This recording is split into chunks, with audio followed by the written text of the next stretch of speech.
ketika kita datang ke rumah Tuhan, namanya saja rumah Tuhan, memang ada pastornya di situ. Memang ada speakernya di situ, pembicaranya. Tetapi rumah Tuhan, tuan rumahnya bukan pastor sebenarnya. Tuan rumahnya bukan pemimpin pujian. Tuan rumahnya adalah Tuhan sendiri. Sebab itu ketika engkau datang ke rumah Tuhan, pastikan ketemu dengan yang punya rumah. Ya, yang punya rumah adalah Tuhan. Saudara, dia hadir di tengah-tengah persekutuan kita. Amin. Puji Tuhan. Kalau Tuhan hadir di tengah-tengah perhimpunan kita, percayalah, Dia tidak akan pernah lupa membawa apa yang kita perlukan dalam hidup kita. Kita kalau datang gereja bisa lupa, nggak sengaja memang, tapi lupa ya. Mungkin ada baju baru yang sudah kita beli, udah kita siapin, udah kita setrika bagus, lupa pakai baju yang lama. Ya, ada yang lupa bawa Alkitab, ada yang lupa bawa dompet, ada yang lupa bawa kolektor, ada yang lupa bawa perpuluhan, macam-macam yang kita lupa. Satu saat waktu saya dan istri, kami tidak seperti di sini, tinggal di pastorinya cuma di atas, kami tinggal kurang lebih setengah jam dari gedung gereja yang kami pakai. Sebab itu kita datang drive, istri saya mau pimpin pujian. Agak terlambat waktu itu, sebab macet.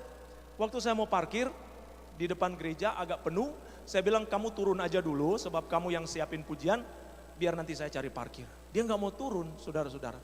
Saya bilang cepat, udah terlambat, dia nggak mau turun. Saya tanya kenapa? Dengan agak ragu-ragu dia bilang, coba lihat. Rupanya dia cuma pakai slippers, saudara. Tidak pakai sepatu, mau pimpin pujian lupa pakai sepatu.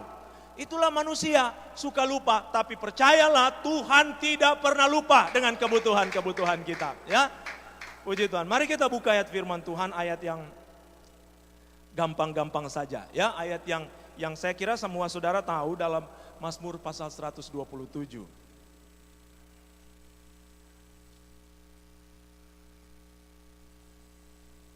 Mazmur 127, terima kasih kepada keluarga gembala di tempat ini yang memberi kesempatan buat saya melayani pagi hari ini. Ayat 1 dan ayat yang kedua. Saudara yang sudah ketemu katakan amin. Amin ya. Mazmur 127 ayat 1 dan 2 kita baca secara bersama-sama. 1, 2, 3. Nyanyian ziarah Salomo. Jikalau bukan Tuhan yang membangun rumah, sia-sialah usaha orang yang membangunnya.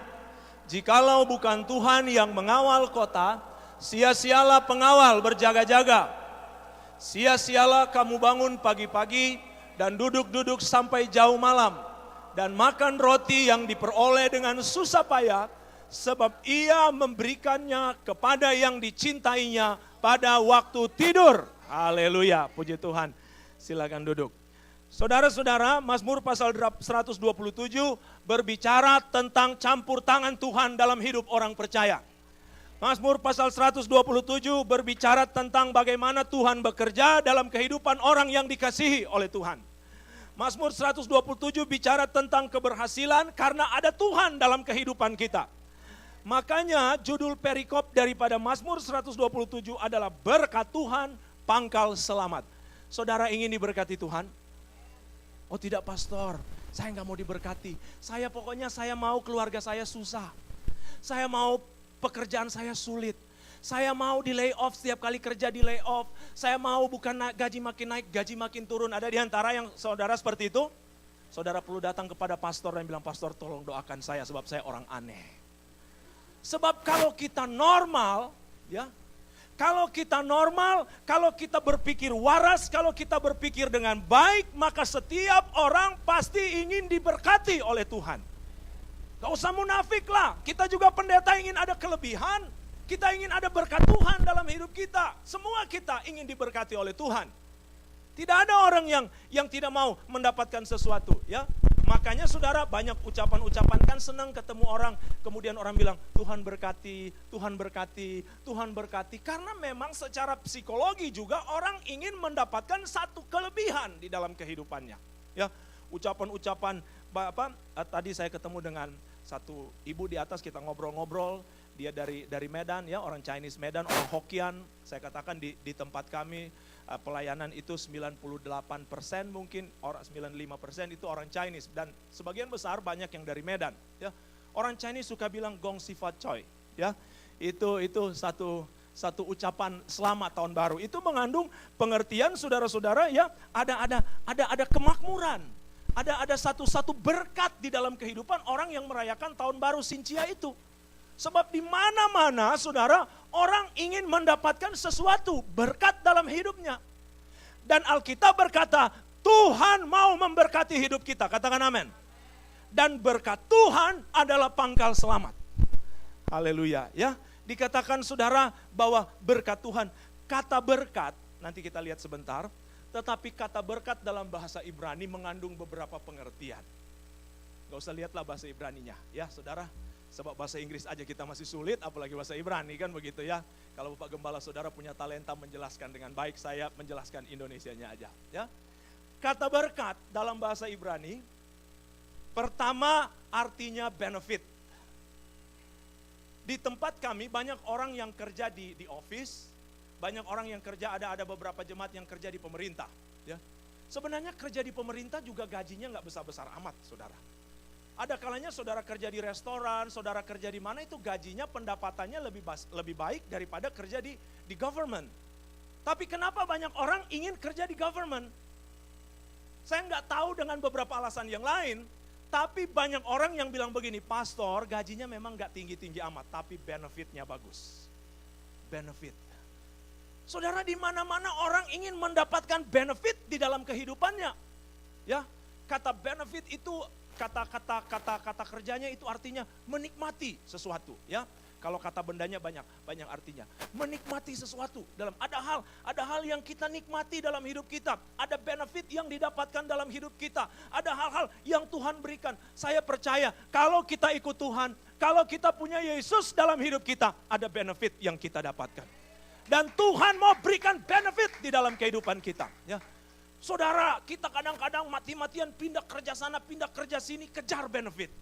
Kita tidak tahu bahwa hidup kita ada benefit yang Tuhan siapkan dalam hidup kita. Kemudian kata berkat selain benefit artinya profit. Keuntungan. Saudara kalau mau bekerja, mau berbisnis, mau berusaha sesuatu, ingin ada profit, bukan? Ada keuntungan yang saudara dapatkan. Ngapain kita tanam modal? Ngapain kita kerja keras kalau tidak ada profit? Buat apa? Kerja bakti doang kata orang. Ngapain kerja bakti? Kita ingin ada sesuatu yang kita dapatkan. Dan saya percaya ketika engkau terima Yesus sebagai Tuhan dalam hidupmu, ada keuntungan yang engkau dapatkan. Ada banyak orang pikir, aduh kalau saya mau semakin sungguh-sungguh, kalau saya mau hidup di dalam Yesus, kalau Yesus ada dalam hidup saya akan banyak kehilangan. Mungkin memang ada yang hilang dari hidup kita ketika kita terima Yesus. Tapi percayalah, ada banyak keuntungan yang kita dapatkan. Haleluya. Saya baru cerita dengan ibu tadi, di tempat kami ada satu jemaat, dia udah 83 tahun. Oma-oma, 83 tahun. 2 tahun lalu kami serombongan jemaat naik cruise, ya.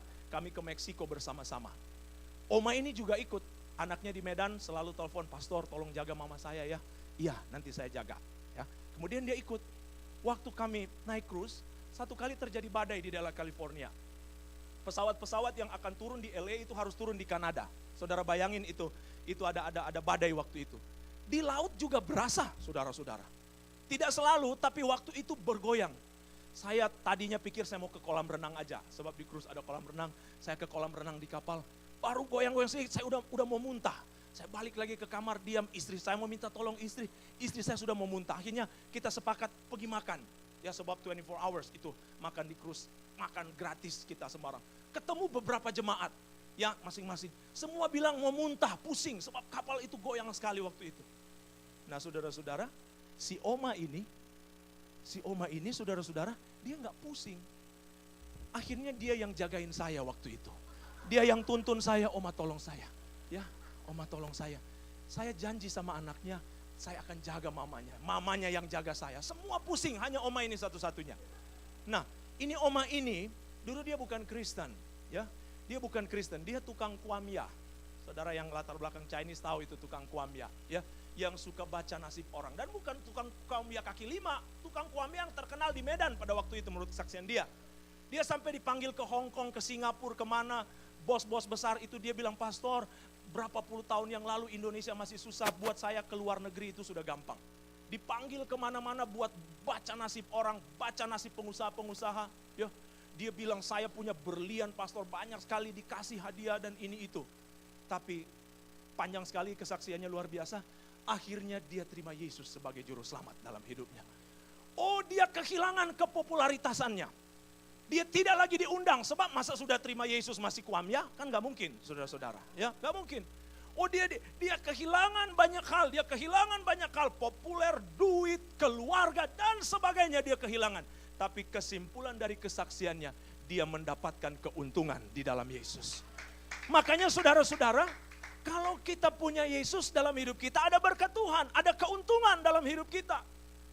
Saudara, mungkin ada banyak orang dari Manado misalnya, maaf saya nggak tahu berapa banyak orang Manado. Kita dari kandungan, dari orang tua itu sudah Kristen. Tapi saudara, ada banyak saudara-saudara kita yang lain, yang ketika mereka harus terima Yesus, banyak hal yang harus mereka korbankan. Ada satu keluarga di tempat kami, orang Padang, ibu, ditolak keluarganya. Saya baptis dia, terima Yesus, dia bersama dengan anak perempuannya dan satu anak laki-lakinya, mereka terima Yesus. Orang Padang, saudara tahu orang Padang ya di Indonesia, Islam itu, Muslim itu bukan agama, tapi budaya.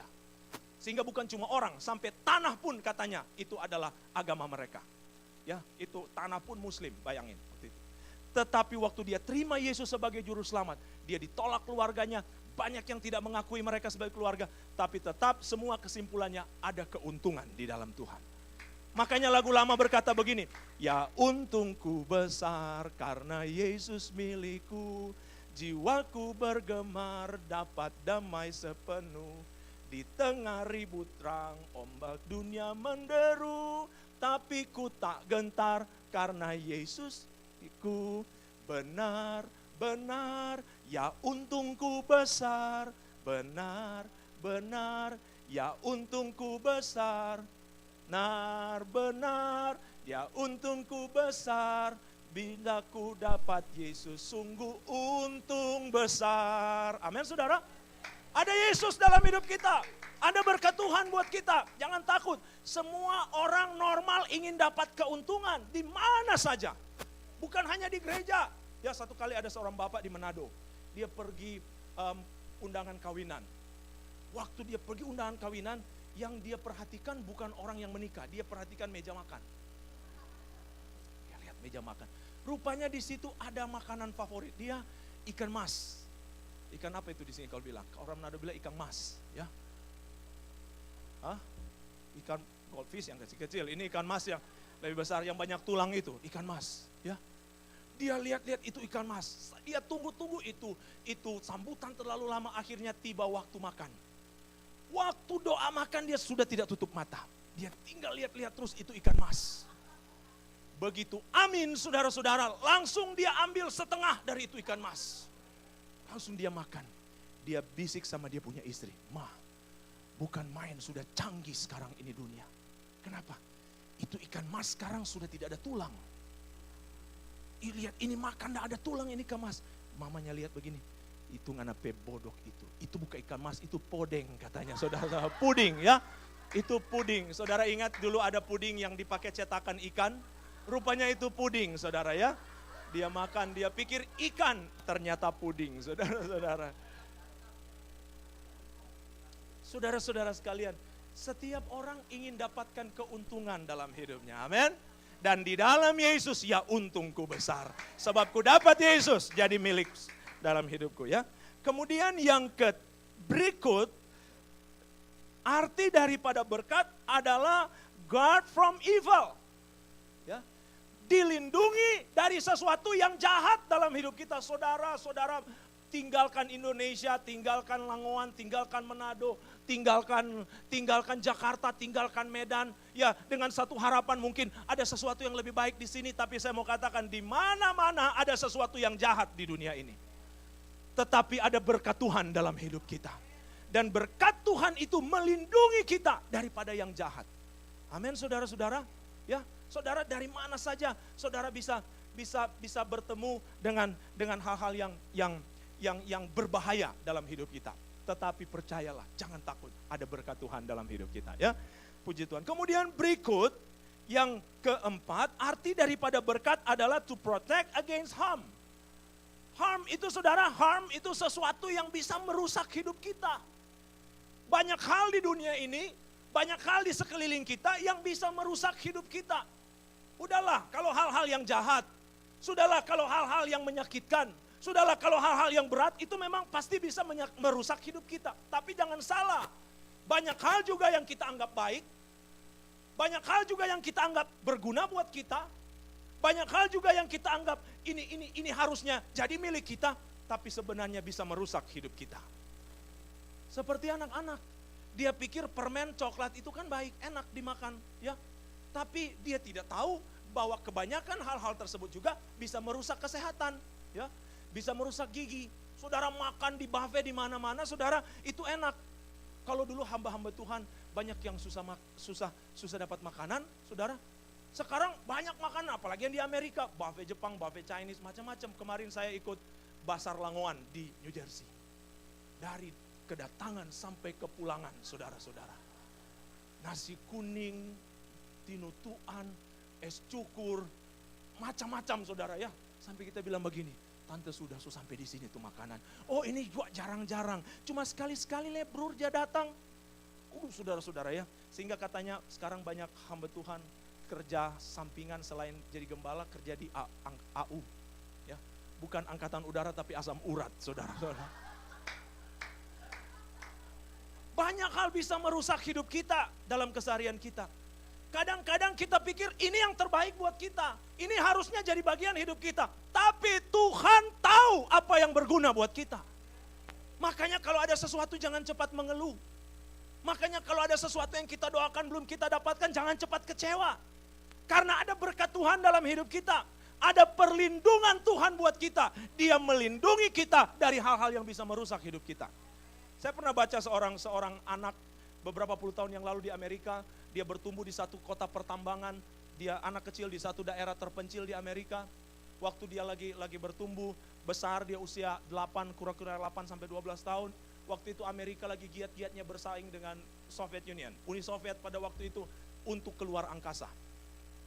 Uni Soviet keluar orbit bumi, Amerika juga keluar orbit bumi. Uni Soviet keluar angkasa, Amerika juga keluar angkasa. Uni Soviet masuk orbit bulan, Amerika juga masuk orbit bulan. Uni Soviet mendarat di bulan, Amerika nggak mau kalah. Bukan cuma mendarat, tapi astronotnya jalan-jalan di bulan. Dan dia katakan begini, bayangkan bertumbuh dalam situasi yang seperti itu. Cita-cita kebanyakan anak-anak pada waktu itu adalah saya ingin keluar angkasa. Sebab saudara bayangkan ya, dulu waktu zaman Mike Tyson, kami semua cita-cita mau jadi petinju, saudara-saudara. Waktu zaman KKR di Manado, Max Bolang dan sebagainya, semua mau jadi pendeta. Sebab kan yang lagi rame. Nah dia punya cita-cita mau jadi astronot keluar angkasa. Dia punya orang tua sebagai orang Kristen, itu tanam harapan, Tuhan pasti tolong, Tuhan pasti tolong. Jangan pernah kubur impianmu. Tapi apa boleh buat saudara-saudara, dia bukan jadi astronot, dia hanya jadi guru SD. Ya nggak apa-apa dia pikir, yang penting tetap setia dalam Tuhan. Satu kali Amerika bikin satu program keluar angkasa.